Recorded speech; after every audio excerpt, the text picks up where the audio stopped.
કડક અને મહત્વના સમાચારો પર નજર કરીશું। અમદાવાદમાં એરપોર્ટ પર હોટલમાં યુવતીની હત્યા મુદ્દે આરોપી પકડાયો। તંદુર પોલીસે પેલેસ હોટલમાં હત્યા કરનાર ચિંતન વાઘેલાની ધરપકડ કરી। પ્રાથમિક તપાસમાં પ્રેમ પ્રકરણ હોવાનું સામે આવ્યું છે। આરોપી અને મૃતક યુવતી બંને કોલેજના મિત્રો હતા।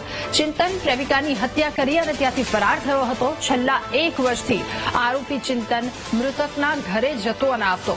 મૃતક પ્રેમિકા મૂળ યુપીની રહેવાસી અને રામોલ રહેતી હતી। ચિંતનની ધરપકડ કરી પોલીસે વધુ તપાસ શરૂ કરી છે।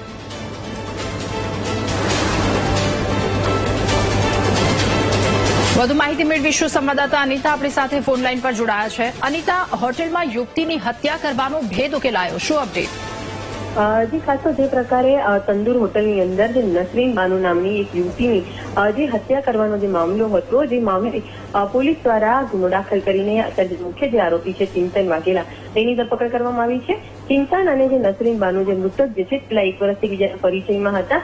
તેઓ જે સરકારી નોકરીની પરીક્ષાની જે તૈયારી કરી રહ્યા હતા એ દરમિયાન એકબીજાના સંપર્કમાં આવ્યા હતા અને ત્યારબાદ તેઓએ ડેટા એન્ટ્રીની કામગીરી શરૂ કરી હતી। આ ડેટા એન્ટ્રીની કામગીરી દરમિયાન તેઓ છે પ્રેમ સંબંધ પણ બંધાયો હતો અને રૂપિયા 2 લાખની જે લેતી તેતીને લઈને તેઓની વચ્ચે બંદૂક પણ ચાલતું હતું, જેને લઈને ચિંતન અને જે નસરીન બાનુને આજે તંદુર હોટલમાં લઈ ગયો હતો અને હોટલમાં લઈ ગયા બાદ તેનું ગળું દબાવીને હત્યા કરી દીધી હતી અને તે પોતે જમવાનું લેવા જઈ રહ્યો છે તેવું કહીને હોટલથી ફરાર થઈ ગયો હતો।